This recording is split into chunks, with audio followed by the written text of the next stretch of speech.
Welcome to KIRAC Movie Talk. We watch a movie and talk about it. Today it's What is a Woman by Matt Walsh. They sell this film with the following description. It's the question you're not allowed to ask. The documentary they don't want you to see. Join Matt Walsh on his often comical yet deeply disturbing journey as he fearlessly questions the logic behind the gender ideology movement that has taken aim at women and children. We have a guest on this talk, Cameron David Moreno. I met him on a barbecue in Amsterdam and he felt like watching this movie with us. He's a programmer based in New York City with a background in anthropology. Well, I mean, what was sexy about the Breitbart thing was Milo and, you know, this sort of gay, right, Jewish, funny side. Mm-hmm. And he's sort of like, Well, he faded into obscurity, which is interesting. Milo. Mm-hmm. Yeah. Yeah. I mean, I guess there was like this pedophile allegations and things like this, but ultimately, that was so unfair. He stopped, but he also stopped producing anything. Yeah. Right. I mean, which I also was thinking about last night. Like, how could this happen to Matt Walsh? Like, could it happen to Matt Walsh, where he never could he ever be like completely not even deplatformed, let's say, but just giving up? Could he ever give up this cause? No, because he doesn't have any things in his life that are complex. Mm-hmm. You know, like Milo. It's a cause, and Milo doesn't have a cause. Yeah. Milo has a sexuality. Yeah. That made him say things like, "I enjoyed having sex with an older man when I was a child." Yeah. Yeah. Yeah. I don't know if Matt Walsh has a cause. You know, I really don't. I think because he comes from this like pipeline of radio hosts. You know, that was his past. Yeah. You know, and that has this very sort of like guerrilla thing to it. You know, like that you go on like FM radio or whatever, like or at AM radio. Yeah. And you want to hear just like these conservatives like Rush Limbaugh just like yell at you basically like on your morning commute. You know, it's completely like they have nothing that they really believe in themselves.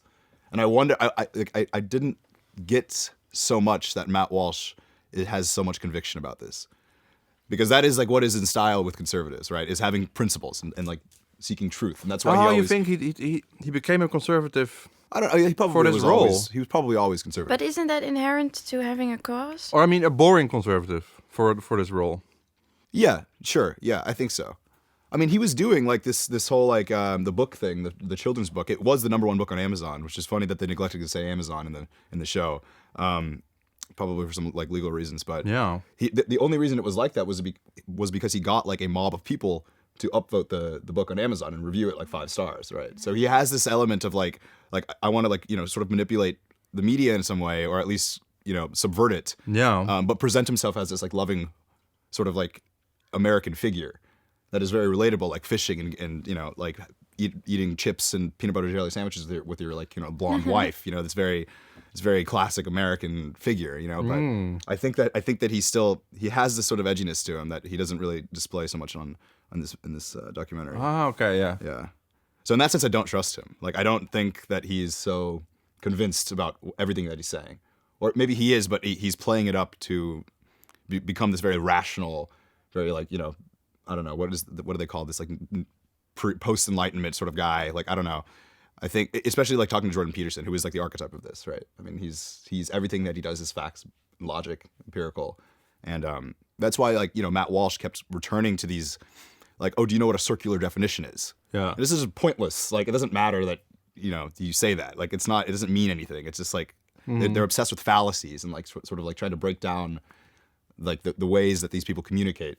And I don't think that Matt Walsh is so, like, he understands that this is how to kind of get into the brains of, let's say, the Democrat, the classical Democrat, Yeah. So I don't know, but so in that sense, I don't really trust him. You don't think he holds these values, truth, as the highest? No. He's more like a trickster. Yeah. Which is everybody in the entire documentary, I think, was.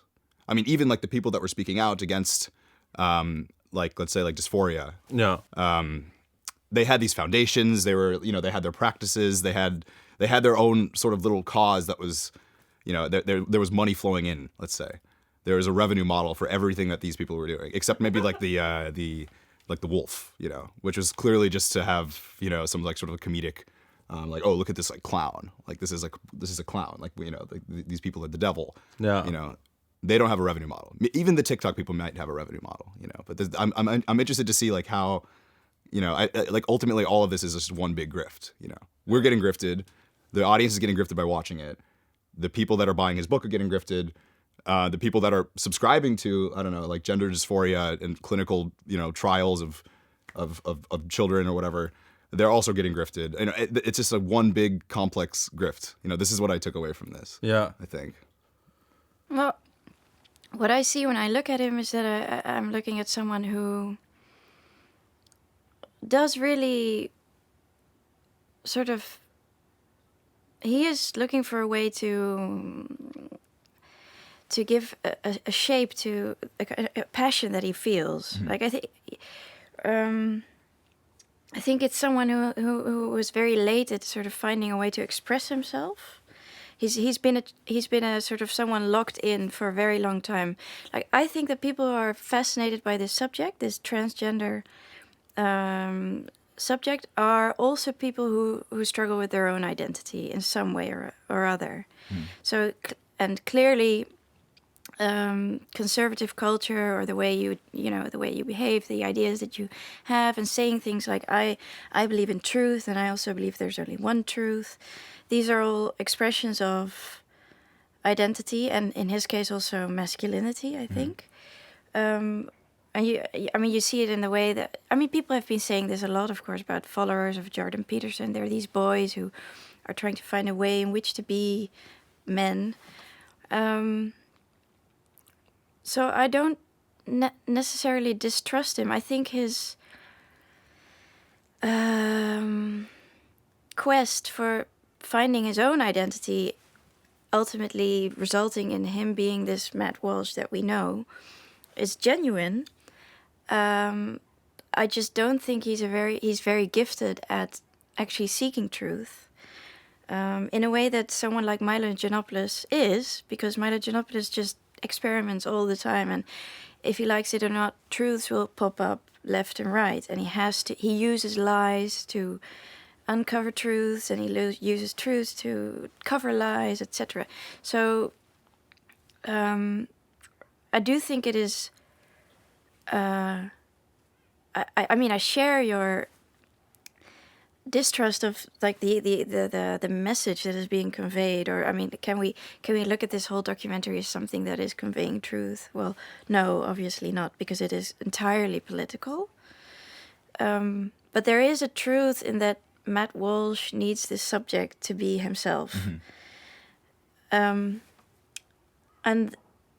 the problem is that the result is that you can see that, and the result is also that you can see that this gender culture, or however you would want to call it, in the US and also outside of it, because the US exports all its ideas, is a religion, and you get to see some parts of that religion and how it functions. But I think if you were to really make a documentary about this religion, you would have to be honest and fair about the way in which complex societies have always abused children, to some extent, or in one form or another. And taken hostage of their sexuality in some way. Yeah, or shape. always. Like even he goes to the Maasai, and then he talks to them about his own culture. But I'm sure you could go into ways in which, you have places in Africa still where girls are being circumcised. So it's so obviously opportunistic to choose this. He could have gone to Thailand, which has a culture of ladyboys, and look at that. What does that mean?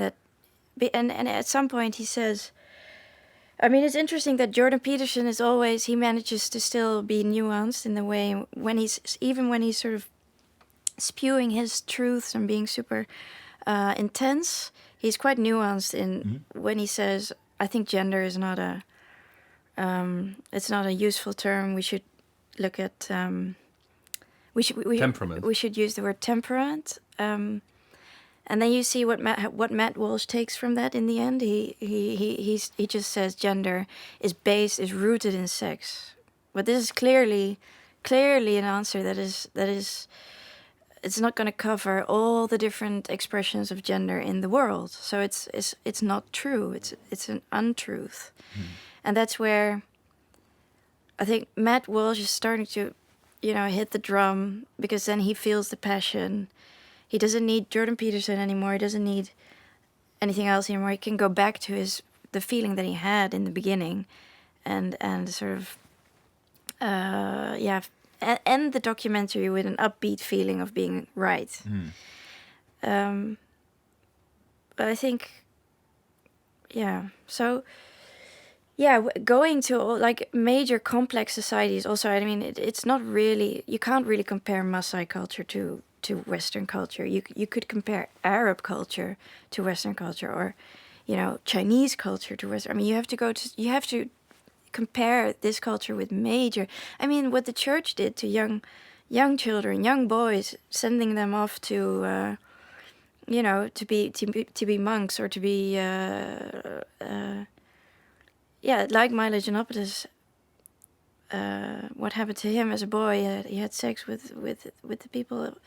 I don't know with whom it was exactly, but these are institutional forms of children abuse, and it's a relevant subject in this case, because you really can see that this woman, the one with the blue hair and the blue dress, the pediatrician, she really, she has all the elements of the priest. So why not take that seriously, The namaste. Yeah. That is something that the documentary did do very well, I think. He was able to get these people, also the academic, the gender studies academic, to really, you could get a look at them in their habitat, which was great, I thought. I like that. Yeah. Well, the stages that he sort of like slivered in and out were basically, there's hospitals, like clinical psychiatry, universities, and public schools, right? And these are all basically tax-funded institutions, right? So I think this had a part of it where, he was trying to rile up the average American audience, being like, well, your money is going to this. Yeah, which is true. Which is true. It's a fact, yes. Yeah. But it's certainly like, it limited his scope of expression, I think. Yeah. He had to use these institutions in order to convey this message. Yeah. Otherwise, it would have been as if I don't know. It would have been something more anthropological for sure. I mean, absolutely. Like, even if just like looking at the TikToks, I mean, there's something to be said about like all this proliferation of like, like displaying yourself, seeing yourself, and that being a sort of launch pad to, I don't know, modify your identity, right? Yeah. He could have gone into that, but instead, as I said, he used that and the wolf person as just sort of like either comic reliefs or just like to show that like they're a circus. This is like these people are the devil, or at least this is not what you don't want your kids to be like this. Right, exactly. Yeah. But that being said, like the wolf person he had very clear boundaries about what what they do. Oh, he's clearly a smart person. Right, of course. Yeah. With weird sort of cultural signifiers too. We have the Invader Zim shirt, right? And this is something that is very out of date at this point, but it was a signifier of like mildly autistic, sort of like weird, I don't know, like reject in high school, right? They would wear the Invader Zim and they'd have like the the black and white stripe arm thing. And this was filmed in 2022, I imagine. This is so out of date, right? So this person is like taking these weird signifiers from past, applying them to today, and then also has this, of course, like ridiculous thing about wolves. And this is very interesting, I think. Yeah. I think he could have explored that much further, but he doesn't have the charisma to do that. He doesn't have the even like the speaking ability or the curiosity, of course. Yeah. I thought it was interesting what you said about the TikTok, that you could have gone into that, and also these kids trying to, I don't know exactly what you said, but also that they have this, they can present themselves to the world because they have something to show, even if it's like this format of sex change. I mean, the format of a TikTok is that you can immediately and so easily erase the thing that you have just expressed, right? Like you put something out into the world, which is always like a moment of courage, like to just, publish something. And then TikTok is just like, you're able to just delete it, try again. If it doesn't work out, try again. You know, you could have this like this infinite mode of experimentation, right? Which is what I really think like where this sort of trans thing thrives, right? Like you could literally like be an infinite amount of different personalities at once on TikTok, right? And that's the point. It's infinite scrolling of like different personalities and like, you know, kooky people like the woman said, and like or maybe even people like Matt Walsh. You know, you could try out conservative things, etc. And so in that sense, like I don't know how much that those kids on there believe in what they're saying, or at least have taken it seriously from like an academic source, let's say. You know, I don't think that they're even like reading about this at all. Like I think they're just sort of mimicking other people on TikTok, trying it out. If it's successful, then they have like carved out a path for themselves. And if it doesn't, they just immediately reject it. I mean, this is also why you have like extreme far right teenagers in America, I think. I mean, that you have like a stage for experimentation that just allows for any possibility to occur, and also the possibility of deleting it. So that courage is gone of posting something and publishing something because it has nothing to do with yourself anymore. But simultaneously, you have infinite possibilities to redo it, right? And so I think this is where like America is really unique in this sense, where we encourage this sort of behavior. We encourage this infinite experimentation, and it can go in literally both ways. Like you could become like join ISIS or whatever. You know, you just become obsessed with like the aesthetics of ISIS, or you become obsessed with the aesthetics of transgenderism and this sort of woke thing and these flags and rainbow colors and everything like that. Yeah, I think that's the key point, is that it's all based on the aesthetics of like what this belief is or what this religion has to offer, I think. But you grounded it into basically like a basic American thing, which is like this fast turnover, a sort of evolutionary experimentation. Whatever works, go for it. This is what you were saying. This is a distinctly American phenomenon, I think, and the thing that it's also the thing that makes us successful as a country, you know. Yeah, and then sort of these sex changes are sort of the drama that happens because that's definite, so it really sucks. Exactly, yeah. But it's sort of like collateral of this effect. I think so. Yeah. Yeah. Yeah.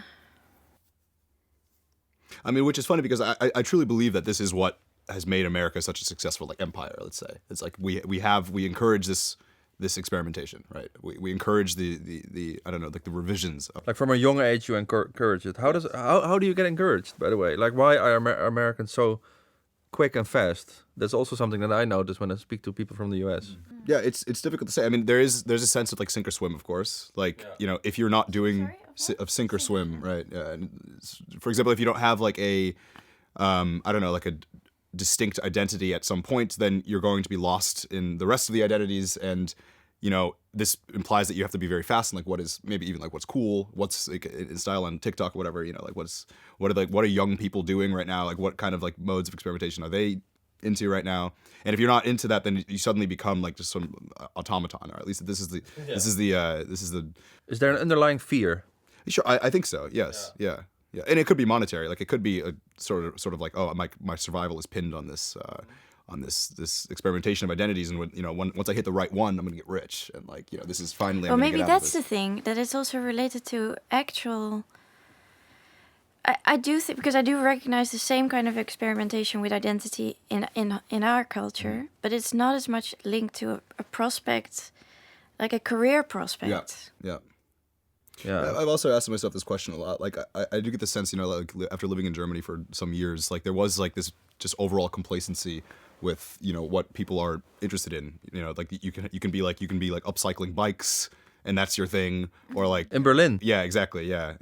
Or like, you know, you could be just having the, you know, one work of art that you consistently create, and like that's you're kind of done, and you can name yourself like, oh, I am a repairman, or I am an artist, or I am a computer programmer. Like the village. Yeah, it's very village-like. Yeah, that's right. And this has to do with the school system, I think. I mean, it has to do with a lot of things, but certainly like the school system in Europe, you know, you have to kind of choose what you're going to do very early on, I think, at least in Germany. And, you know, there isn't like, certainly in college, like you have one thing that you're doing, and you can't really move around like laterally into other fields, or at least it takes a lot of effort. It's not very encouraged. Whereas in America, you know, like at least at my university, it was, you know, we didn't have to choose our majors until we were the second year of college. Most of it was just like sort of like you take any classes you want. And you know, this is where I studied anthropology. I got into like computer programming, which is just like, so, you know, like, but the fact that I was afforded that opportunity was important, I think. And this is what I think like makes the American economy so successful. And there is like this career outlook upon, like, you know, sort of at the end of the tunnel for many of these explorations of identities that is completely lacking in Europe. You know, in fact, I think it's frowned upon if you sort of get into a passion with the idea that you're doing this because you're sort of hedging all your bets on your identity to make $1 million or whatever. I think this is very frowned upon. I think Europeans are snobs in that respect. Yeah, exactly. Your passion is not necessarily something that you do. Yeah. Well, but yeah. Yeah. And the States also allows for these extremities to play out. Yeah. Have their course, which I think is extremely fertile. Because, of course, you waste a couple of human beings as collateral damage, but at least, you know, you got to a certain explosive point and you can learn from it. Destruction is allowed, you know? Yeah, even if in the ideologies it's something that is not allowed. Yeah. Within the ideology, yeah. Oh, I love America. The clips of the boxing, like the trans boxers, were beautiful. I mean, that was just like, oh my God. Yeah, like seeing a man beat up a woman is such a force, delicate pleasure. Eh? Yeah, it's amazing. Also, the whole debate around like athletics was really interesting because, you know, to go back to like the career principle, it's like these like the sort of the teammates were so upset because like they couldn't get the trophy, you know, like they were like, oh, I really wanted third place, but I couldn't even place, you know, and it's just it's such like a meaningless gesture of like, well. But is it related to like getting your study funded also there? It's possible, yeah. I mean, you know, you go to college to get a honor scholarship for athletics, right? Like that's like one avenue of paying for college, right? Like, and that's a very healthy system because sports people are going to be good at their profession even if they're not that smart. Right, exactly, yeah. So there is some stake involved, but at the end of the day, it's like it is a career thing. It's like they're not upset because, like, well, I don't know if they're upset about losing necessarily. They're upset that they're like losing out on a opportunity. Yeah, exactly. And I don't know if I forget her name, like Leah, the trans swimmer from Penn. I mean, this is a huge deal in America for like months. You know, like this debate was everywhere. You couldn't escape it, and you know that's also an opportunity in a sense, right? Like everybody kind of like they're hedging opportunities against each other, and they're using this whole trans thing to communicate that.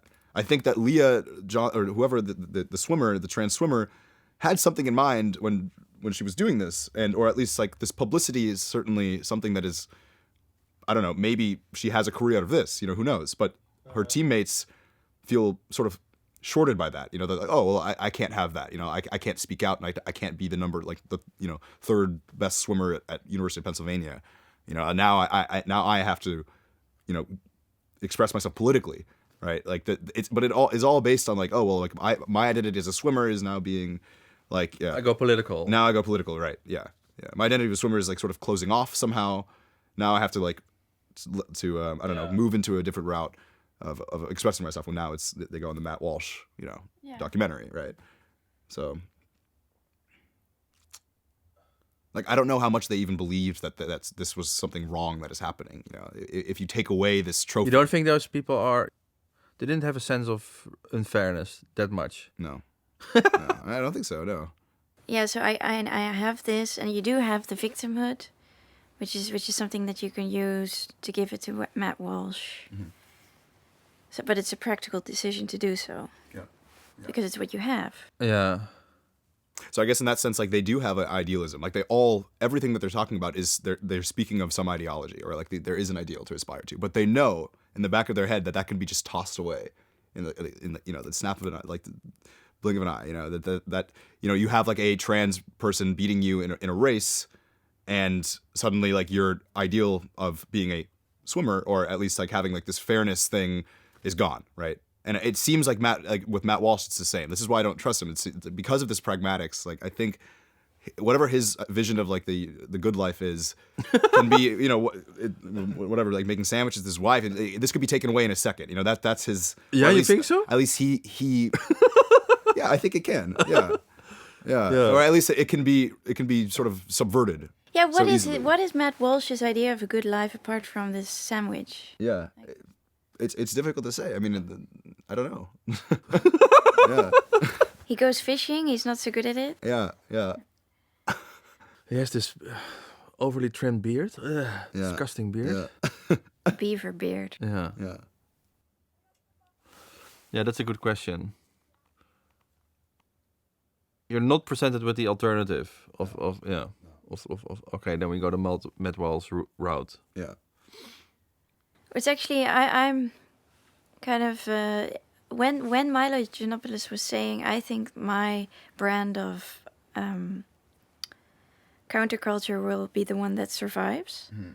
I actually thought he was right, because I thought this is more sexy. Because you're European. You wanted to believe it as well as he did. Yeah, so in his case, he was experimenting in an inconsistent way, you know, things that block each other out, and it's not practical, it's philosophical in a way, it's aesthetical. But he went under, like he was engulfed by this practical wave, after all, of the Matt Walshes. The boring side of the Breitbart thing. Because if you're a swimmer victimized by transgenderism, the influx of transgenders, then you cannot go to Milo Yiannopoulos and offer your card, your victimhood card, and become a Milo as well. Yeah, because it's unclear what he will do with you. Yeah. There's no common sort of strategy in monetizing this. Yeah. But so who is Matt Walsh trying to reach? It's a good question. Primaries are coming up. It's possible. It seems like just like a very run-of-the-mill conservative, I think. Because it's like mildly difficult to actually watch the thing. You know, which I think was intentional. Like, it wasn't just published on YouTube for free, right? Like, they're streaming it themselves. They have their own, you know, monetary model where you have to subscribe, and then like they have to cancel it, and then maybe you forget about it. The point is that it's like not like let's say a Democrat would never go through that process of watching the movie. No? Never. No way. Oh, okay. No way. Because then, you know, like their credit card comes up as a Daily Wire or like whatever. They get a bill for Daily Wire, and it's like suddenly like your purchase that you've just consumed Republican media, and not on accident. You've intentionally done this. And who's going to see this? It doesn't matter. Your husband or? Yeah, God, I guess. So it is really entrenched in that sense. Absolutely, yeah, absolutely. Yeah. If it were just on YouTube, like, it might be a different story. I mean, you know, at the same time, they would, you know, I think there's plenty of reasons to do this, which is like, one being like, oh, well, they're afraid to get deplatformed on YouTube if they're to say something incendiary, and two, it's like, it's almost inaccessible for the average, like, Democrat viewer, which means that they can form opinions on Twitter. Republicans can respond saying, oh, I know the truth. I actually watched it. And then it becomes this sort of feedback loop of media attention, and suddenly the Daily Wire gets rich again, and so does Matt Walsh. Yeah. You know. Well, what I did like also is that I think it's a good intuition to call this film and to also base it around the question of what is a woman, because it's a bit like the Matrix, and you have the red lady in red. She walks down the street. That is a woman. That is a woman, and this is also what sells, right? This is what everybody in the whole world, everywhere, always has discovered, that the woman, being a woman or women, is something you covet. It's something you desire. It's about, desire. And that's why this sandwich moment in the end is just so lame, because the documentary's title and question does actually impinge upon a real truth about what being a woman is, which is that it is, like Marilyn Monroe, this thing you want and that everybody wants. And I would like to know actually whether there are more transitions from men to women than there are transitions from women to men. Because it's more desirable to be that woman than a man. Yeah. That's what you're saying? Yeah. Because I can understand. I understand. Like the coveting, the Silence of the Lambs sort of thing. You covet. Yeah. So, because I always, when I see a transgender woman, so a man who's gone from man to woman, I have far more understanding for that. I can get into that more than I can get into women who want to be. And I think that almost this transition from woman to man is like an effect of the religion, because it has to be equal. The whole religion is based on the idea that it is something that is subjective, and that it's your truth. And you should transition into something. And it's based on these two sexes, so it has to be able to go the other way around as well.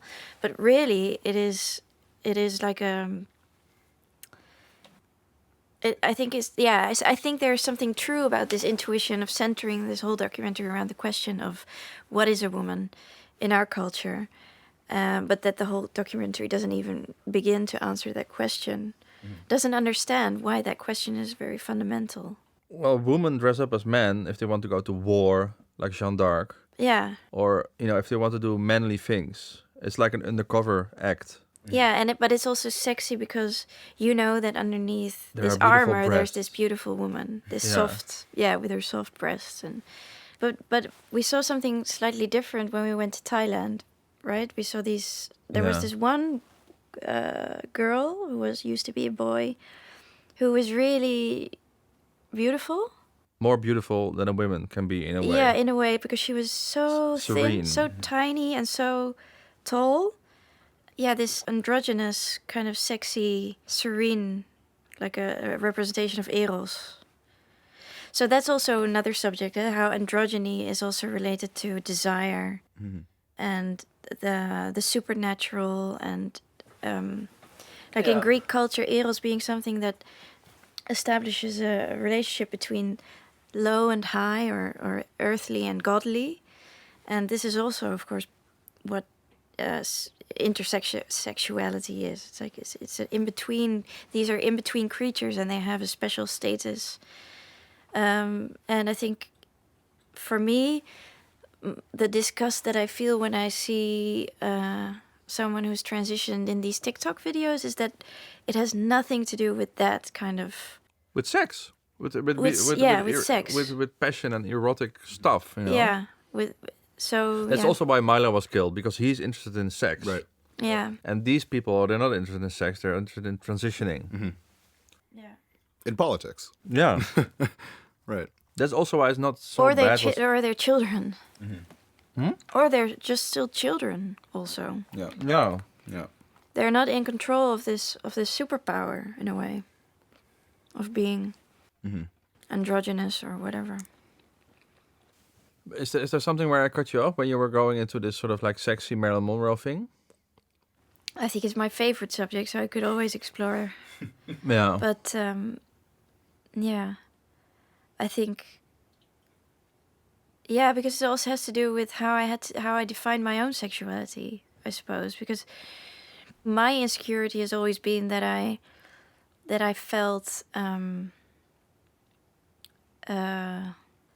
I was always envious of women who are so overly sensual, who have large breasts and a curvy figure, and who are tall, and So you want to have a sex change to woman? Well, no, that's never. No, I've never wanted to be like that, but I was envious of the power that you have when you're like that, and I've also felt attracted to it. And I think this is sort of expresses itself also in my or it's a result of, or it's related to my own need to really submit myself to you, for instance, or to any relationship that I've had with a man, that I'm very submissive. No. So but only in my relationship with you have I been able to sort of build up that as an identity, and also something that I can be someone with instead of erasing myself in a way. So and that has to do with that I have my own definition of what womanhood is, and that in my own in not being this sort of Marilyn Monroe sexual creature, or in an opposition to that, I have found other female traits that I then emphasize maybe in myself. So the idea of women speaking truths, or woman as a mother, or other archetypes that are more adapt that I can use on myself, that are closer to me, that resemble me more. Where do you think you find these archetypes? Like, do you have like a sort of like a canon of heroes that you would look up to as being the ideal archetype of what your version of womanhood is? Yeah, I do think that is like my curiosity, or my intellectual curiosity is probably driven by like looking for these archetypes within literature or works of art that you seek, and that it provides a kind of rigidity to your research also. Like I'm following this path. This is something that I want to know, or this is something that I want to embellish myself with in order to be powerful, even if it's only an image or constructed by myself. So I think it. You know, when you read something or you watch a film and it just sort of burns its way through to you or something, you feel like this was written for me, and I'm taking it into my soul. I described this in the podcast that we did, the first one. I had this when I read Medea, for instance, by Euripides, like about this woman full of vengeance, and so I felt that was something that was like a weapon I have as a woman, in a way, this deep undermining power, this anger, this ability to destroy yourself in order to hurt others, and also your offspring. You know, not that I would do that. I mean, I would never do that, because it's the worst thing you can do. But the notion of using destruction in such a manner, and that this is a female weapon, I thought that was amazing. Like, that was something that really I felt it just I felt it in my hands, you know. Yeah. So that is what I seek, I think, when I'm making art, or when we make our film. That's the pleasure I take from it. That's my inspiration. So I think, so I think sexuality is super. To me, I think it, and that doesn't mean that, and I don't mean sexuality in the sense like having sex, but I think sexuality is my fundamental drive. Yeah. Yeah. I mean, I would say it's the fundamental drive of most, if not everybody. Yeah. Even if you're asexual, it's like, it's a, yeah. Exactly, yeah. I'm just curious about like what the pantheon of like archetypes is for, let's say, like the TikTok trans teenagers, you know, like who are they looking up to? Like what kind of figure, what kind of like bundle of personality characteristics are they inspired by to do this? You know, it's difficult to say, actually. Like I don't know, because like everyone is they're so boring. Like there's nothing to do with sexuality. Like even like the people, like, you know, we have the senators, we have like the media figures, we have the Twitter figures, you know, that are probably, you know, spewing all this information, but they have no personality. They have nothing to, like, you cannot put them in a painting. You know, it's impossible. Like, you can't represent them. It's, you know, so where are they getting these sort of archetypes to emulate? You know, or are they at all, or are they doing it completely differently now? You know, I have absolutely no idea what an intelligent 16-year-old would be taking inspiration from today. Like, it's just. What's your age? Hmm? And what's your age? 25. Yeah. Yeah. Mine was also on the internet. You know, of course it was on the internet. I couldn't really point to it back then. I could try. But do you think you went to study anthropology because you were looking for these archetypes and the history of it? No, definitely not. No. That came later, I think. After. Yeah. Okay, because it came later. Yes. Yeah. So not when you were 16. Because I wasn't given. Sure, when I was 16, I had visions of like the good life and like people I wanted to emulate and heroes, etc. You know, that's what 16-year-olds do. You know, they have like picture the, you know, the rock star in their bedroom wall or whatever. Yeah. But I think I wasn't given the opportunity in university to explore these archetypes, or at least like have an idea, like a sense of like what a possible pantheon of people could be. I was never given that opportunity. I think it was very, very sort of one like anti-pantheon, like anti-canon of people. Yeah. But also like I just wasn't given that. I don't know. It seemed like almost pointless to try to select figures out of such like a vast array of identities and information and topics of study and field. You know, it's like it was almost like pointless. You know. You know, it's like you have to perform these sort of, or like temper yourself into becoming this, like you use your body in such a way to signal that you belong to some sort of affinity group, but there isn't actually a figure. Like figures, like great figures of literature, you know, for example, like you see like a character in a novel. Name one for me too. I don't know. Or maybe it's too personal. Right? Maybe it's a little personal. Yeah. I don't want to reveal myself too much here. But what I don't know. Like even like Lord Byron, for example. Yeah. You know, like he had like a novelistic charisma that lasted through the ages, right? Yeah. Very easy to emulate, or at least aspire to emulate, right? Yeah. He was like a player. He went to Greece. He died in like the Greek Independence War, and like when he was like in his 30s. Yeah. He was a womanizer, classic poet, all this stuff. You know, he had like these traits of like someone that is not of this world, right? Yeah, true romantic. Yeah. And so that is something that like I could read now, and I'm like, oh, like that is like I want to take parts of like Lord Byron's life and apply it to my own. Like what is the connection here? Before that would have been unthinkable. It would have been like, oh, I'm the guy that's reading Lord Byron. I want to be the guy that reads Lord Byron, rather than the guy that aspires to be Lord Byron. Yeah. If that makes sense. It's about like more of like a consumption oriented identity, I think. I think that the result of making KIRAC is that it also gave me a medium or form in which to exploit these archetypes that you appropriate. So and that maybe then causes me to think differently about or talk differently about Medea, and then you talk about Lord Byron. But that's because I think this archetype of Medea, it finds its way, or I find the use for it in the way in which I then perform in KIRAC. So when our last film, Under a Sinking Sun, the moment that I sort of scorch the desirability of having groupies, that's like a Medea moment. That's like me imagining that I am someone who is destroying her own children in order to get back at someone who hurt me or something. I'm trying to convey that kind of vengefulness or something, because I think it's beautiful, or because I feel powerful in doing so.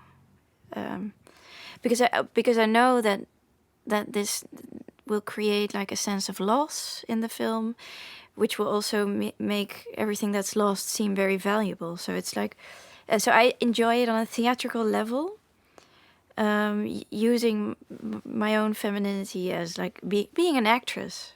So, but I'm not a good actor. I'm not an actor in the traditional sense. But I need this sort of psychotic element of really believing that I'm also a little bit Medea. So there is also this psychosis, I think. Thank you for listening. Having had this conversation, we feel there's a lot more to explore relating to the subjects of culture and sexuality that we touched upon, which is something that we will do in the future. Feel free to give us feedback or ask us questions. Contact details in the About section of the KIRAC website.